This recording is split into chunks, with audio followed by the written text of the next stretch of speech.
స్కార్వి chain system, joining system అని చెప్పి కొంతమందికి ఒక అపోహ అయితే ఉంది. దాన్ని వీడియోలో నేను క్లారిటీ ఇస్తాను, ఎండ్ వరకు చూసేయండి, ఓకేనా.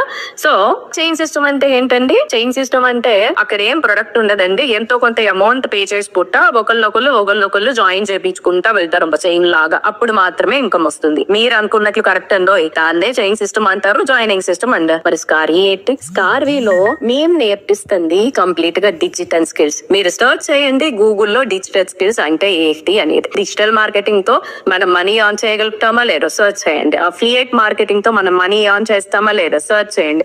అఫిలియేట్ మార్కెటింగ్ లీగలా కాదా, ఇది మెయిన్ థింగ్ అండో, సెర్చ్ చేయడం మర్చిపోకండి. అఫిలియేట్ మార్కెటింగ్ లీగలా కాదా అనేది సెర్చ్ చేయండి. సెర్చ్ చేసి నాకు కామెంట్ చేయండి, ఓకే. సో ఇలాగ రకరకాల 29+ కోర్సెస్ అయితే నేను స్కార్విలో నేర్పించడం జరుగుతుంది. ఇవి నేర్చుకోవడం ద్వారా మేము ఆల్రెడీ ఆఫర్ చేస్తున్న ఫ్రీలాన్సింగ్ అండ్ జాబ్ ఆపర్చునిటీస్ కి మీరు రెడీగా నేర్చుకుని ఉన్నట్లయితే అప్లై చేసుకోవడానికి పాసిబిలిటీ ఉంటుంది. లేదు మీ ఓన్ గా మీరు అప్లై చేసుకుని జాబ్స్ కైనా ఎన్రోల్ అవ్వచ్చు. బికాస్ ప్రతి కంపెనీలో, ప్రతి బిజినెస్ లో ఒక డిజిటల్ మార్కెటర్ కంపల్సరీ అండి. ఇప్పుడు చాలా బిజినెస్ లో ఆన్లైన్ లోనే రన్ అవుతున్నాయి. మీరు చూసుకోవచ్చు ఎంత మంది ఎన్ని సేల్స్ చేస్తున్నారో ఆన్లైన్ లో అనేది. నేను చెప్పాల్సిన అవసరం లేదు, ఎందుకంటే మీరు చూస్తుంటారు కాబట్టి. ఓకే సరేనండి, అఫిలియేట్ మార్కెటింగ్ అంటే ఏంటి అనేది చెప్తా. ఓకే సో ఇప్పుడు నేను ఒక మొబైల్ కొందాం అనుకుంటున్నా, నేనేం చేస్తా, ఫస్ట్ యూట్యూబ్ కి వెళ్తానండి. అక్కడ